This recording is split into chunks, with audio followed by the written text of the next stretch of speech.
Bila bi zahvalna redakciji ako bi neko od čitalaca mogao da mi razjasni pitanja o kome već nedeljama raspravljaju moji kolege u kancelariji. Pitanje glasi: zašto flamingo stoji na jednoj nozi?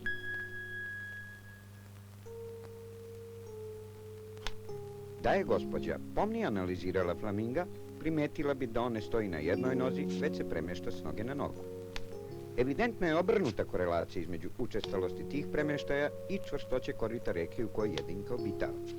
Iz toga proizilazi da flamingo rizikuje zaglibljenje ako bi se prolongirano oslanjao na oba ekstremiteta simultano.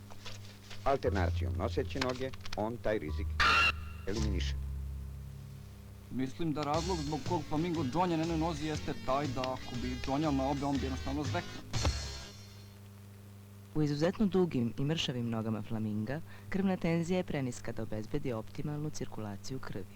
Flamingo, savijanjem noge uz telo, skraćuje krvnu trajektoriju i time sprečava deformacije na krvnim sudovima donjih ekstremiteta.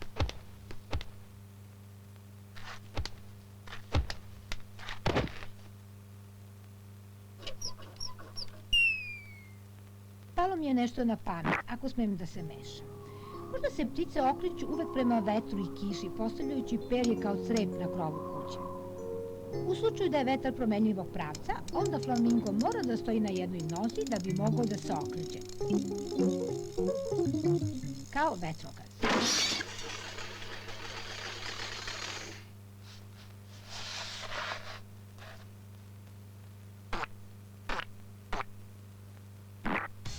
Flamingo nije blesav da stoji na dve gerle, pa da patke dva put udaraju njega.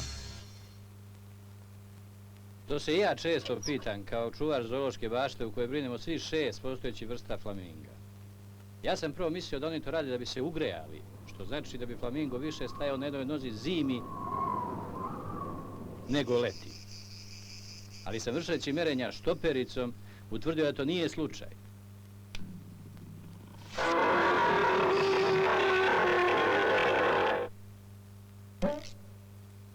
Ja sam onda primetio da i druge ptice u našoj zoološkoj bašti stoje na jednoj nozi.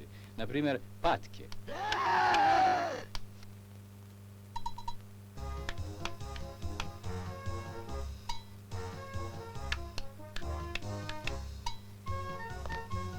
Primetio sam da se i posetioci zoološke bašte, ljudi, premještaju s noge na nogu kad dugo stoje na jednom mjestu. Dakle, ja bih sad pitao, zašto se dvonožna stvorenja prebacivaju s noge na nogu?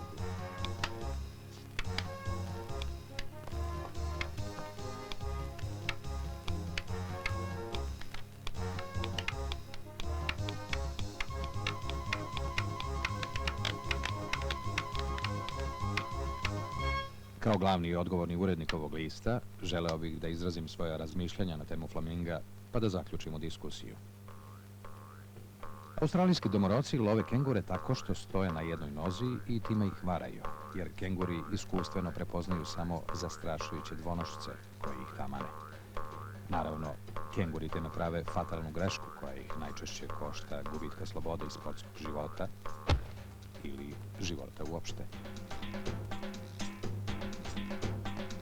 A što se tiče flaminga, malo je verovatno da bi ga kengur prepoznao onako jednonožnog, čime flamingo stiče odlučujuću prednost u lovu na kengure.